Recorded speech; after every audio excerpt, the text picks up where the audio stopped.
Welcome back to another night of Youth Online. We are so glad that you have made it.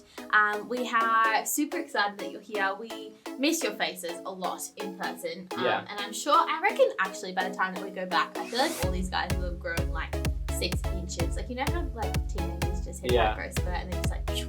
I think you're going to be taller Jackson's than me. going to be 7 foot. Jackson's going to be 7 foot. Yeah. He'll be able to dunk on whose face have we missed the most though? I can't do that. Then I play favourites.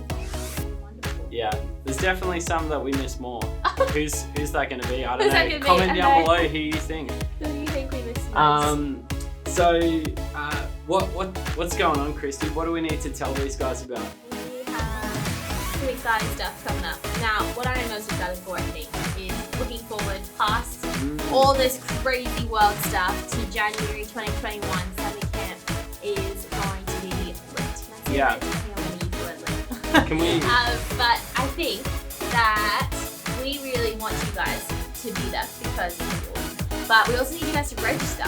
So we've sent an email to your parents this week with registration details. So make sure you pester them. I want you like poking them in the shoulder all the time. Be like, mum, mummy, mum, take me to summer camp. Actually, don't. Yeah, you can take her, but like. Or your dad too, or your grandmother, or whoever you got that you are going to get registered. We want you there. It's gonna be the best week. We are so excited for you to engage with God for a week, to engage with friends, to have some fun. We've got some incredible games up our sleeves. It's going to be close to the beach, that's going to be awesome. Oh, it's going to be the best week ever. I'm so excited. So get keen for that, get registered. There. But in the more short term, this week coming up, on Tuesday we have the milk bar. Yeah. It's been really awesome just to hang out, to grab a shake and take a break, and we've been having some fun, playing some different games, and we're going to love continuing to do that. So we'd love for you to join us. The link is in our Instagram bio. If you hit milk bar, it's easy to join. Yeah. And what else is happening tonight? Tonight we have our second round of Choose Your Own Adventures. I'm super, super excited for tonight. Is it second? I've even lost count. I think that it might even be third. I think it actually is the third Choose Your Own Adventure. I just am loving these adventures. I just can't get enough of them. Yeah, so we got a bunch of options later tonight. They're going to be awesome. But now let's check out what's next. So.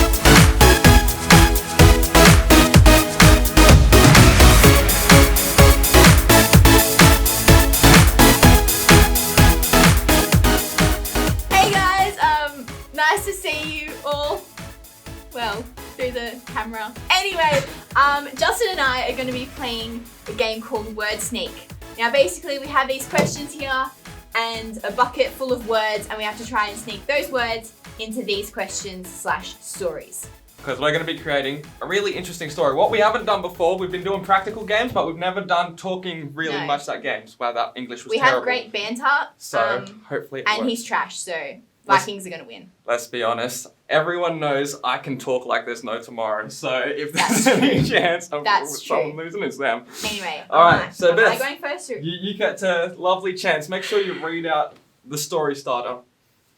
Sure thing.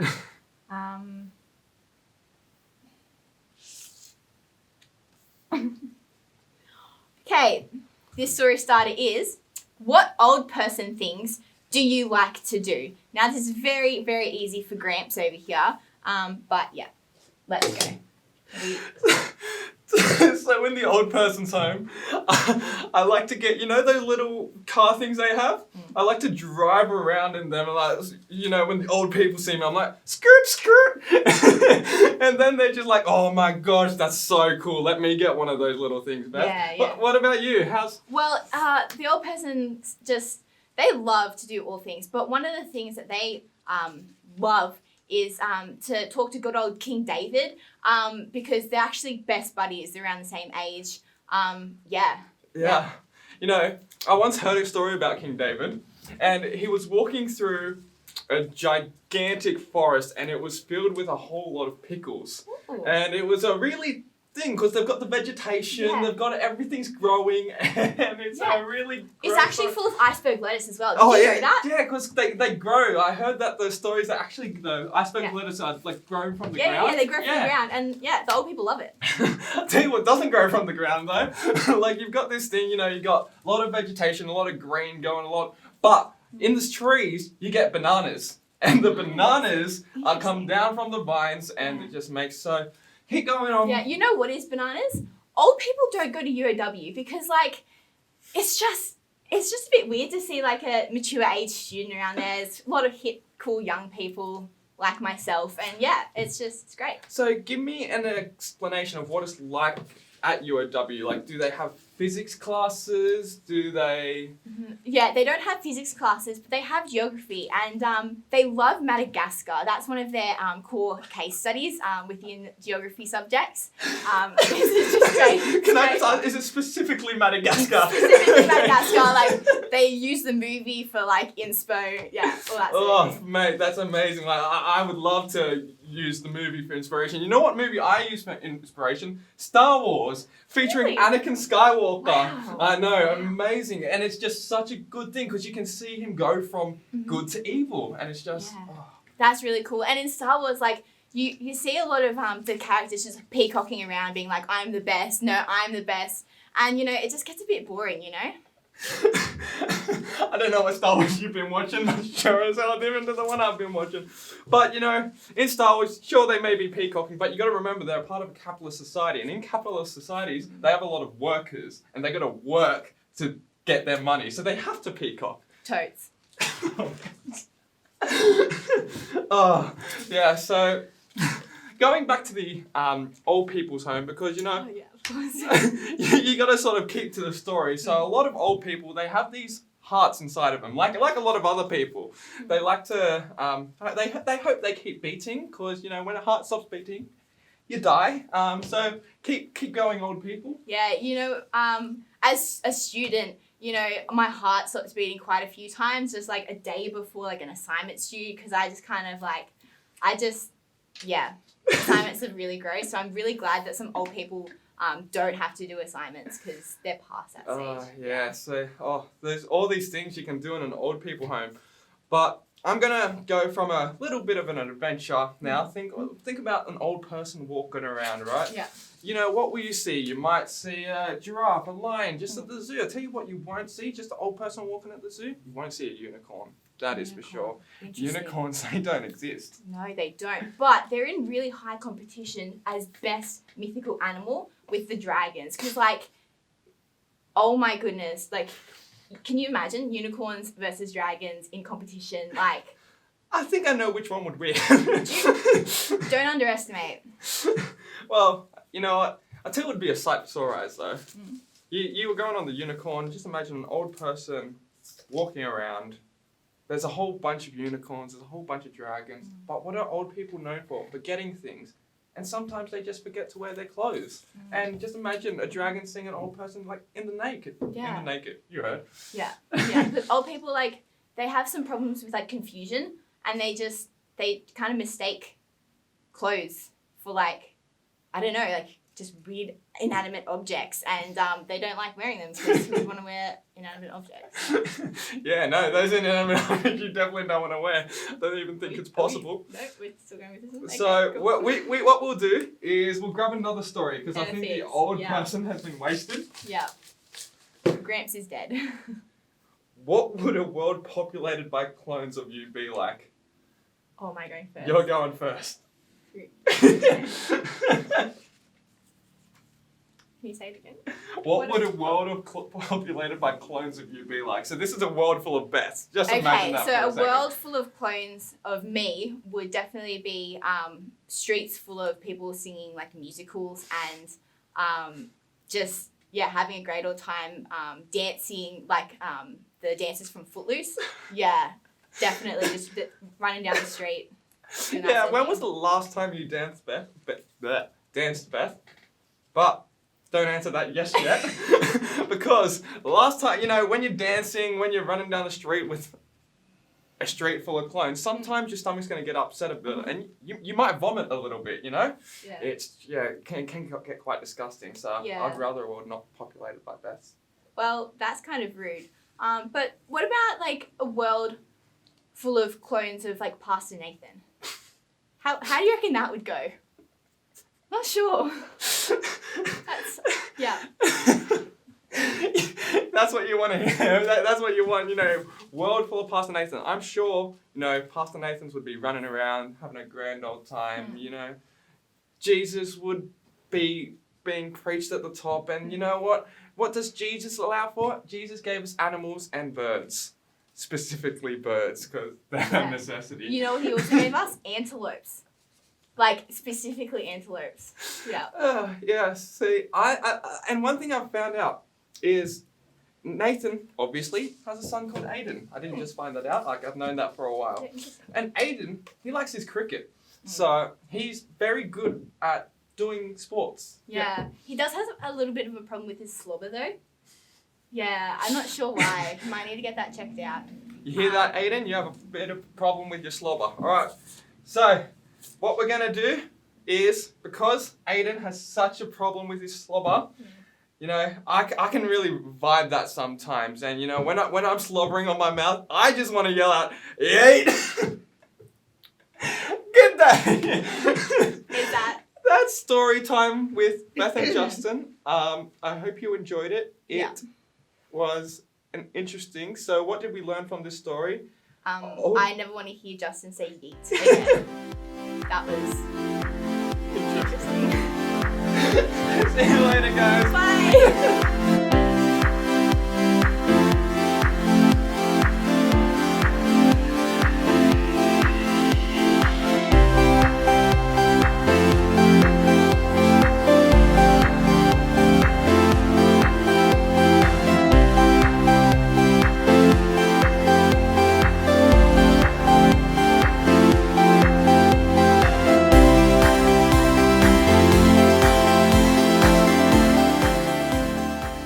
Lifegate Youth, it's great to have you guys back with us tonight. We are continuing our purpose series this term, and tonight we're going to talk a little bit about resilient purpose, what it means to live in purpose when things don't quite go the way that we were expecting. And I have invited my wonderful friend Samantha Bulmer here to join us tonight to have a chat. So welcome her in the live chat. And hey Sam, how you going? Good, thanks. It's great to have you here. Thanks so much for coming. I'm doing well. Sam is our campus pastor at Lifegate Preston. So we have two campuses, Padstow and Preston's, and Sam is all things Preston's and creative as well.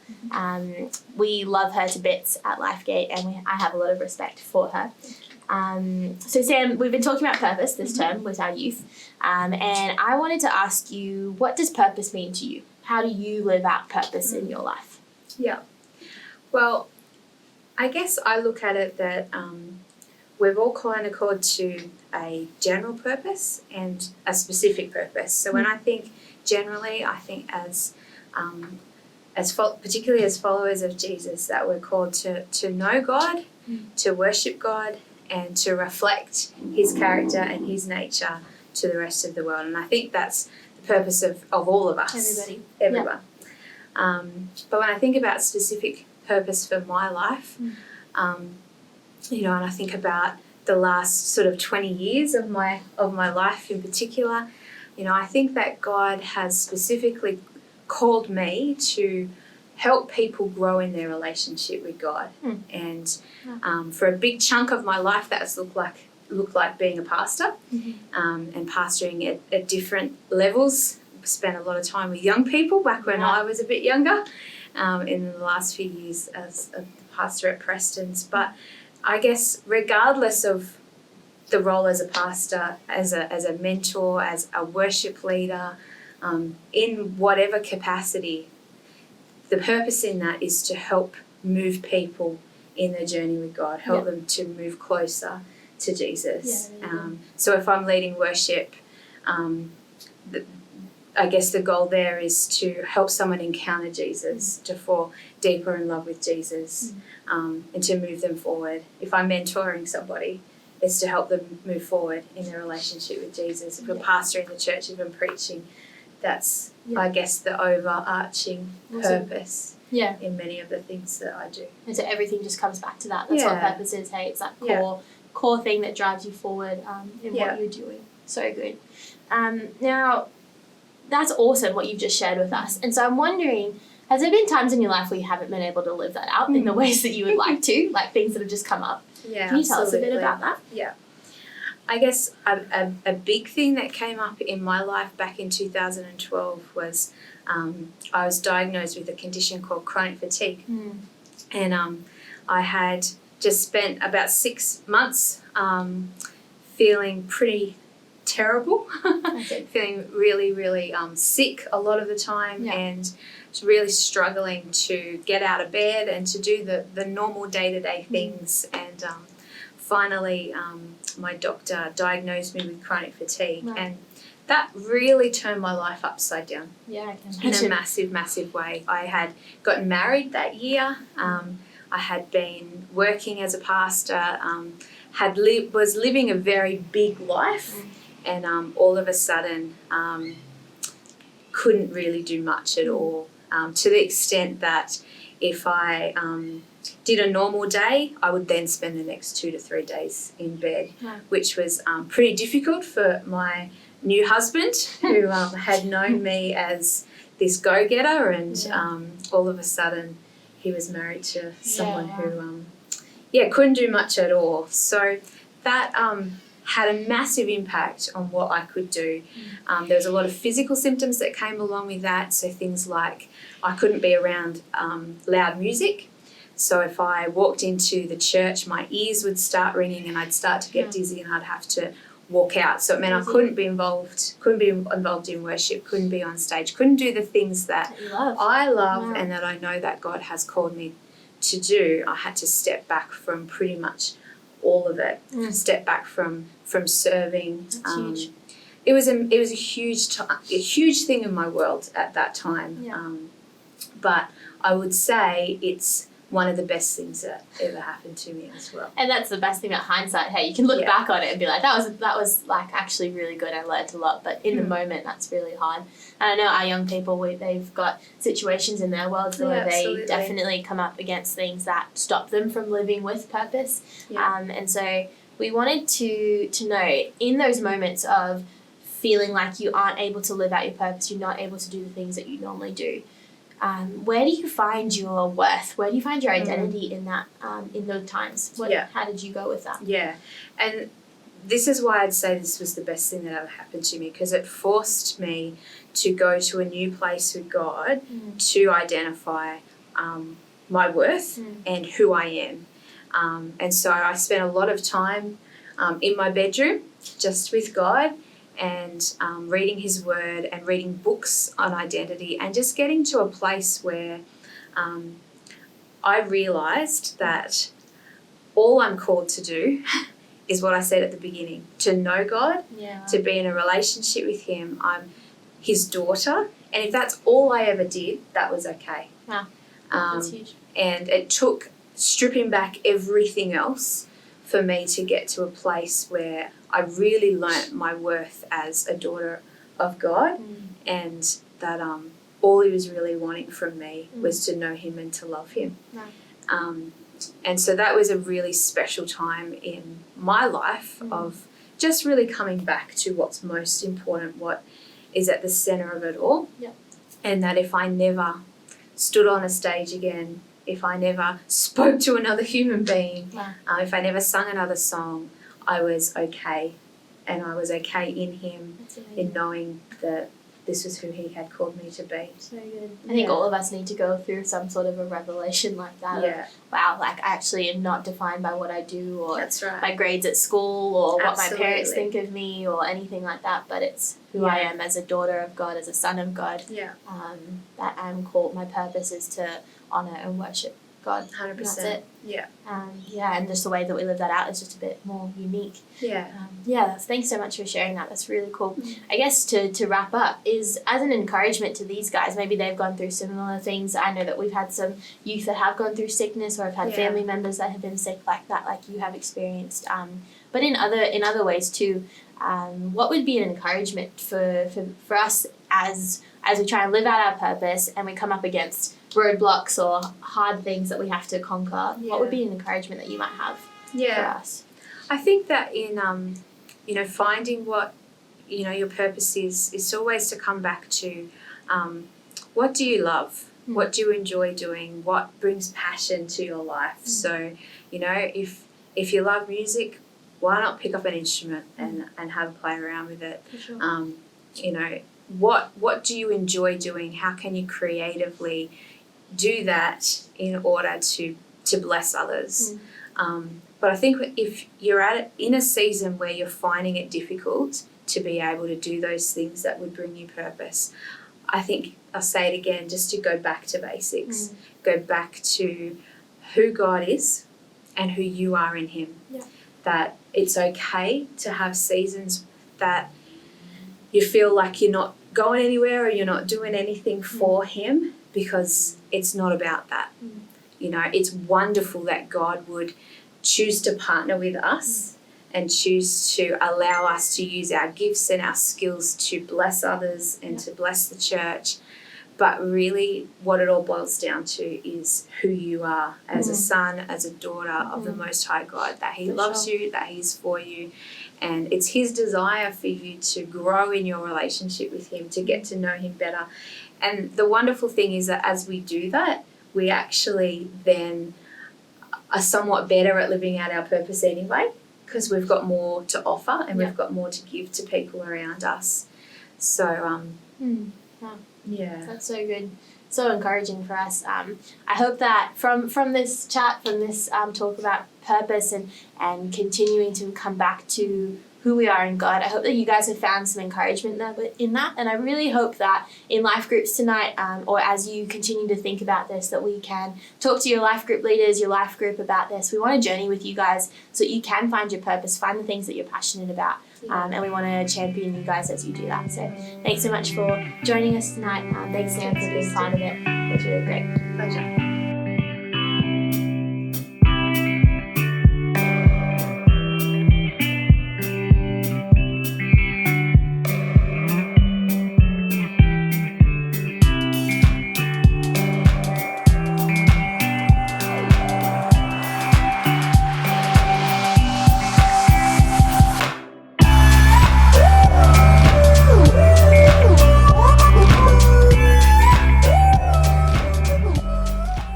Wow, awesome job, Christy and Sam. How awesome was that, hearing another hot seat?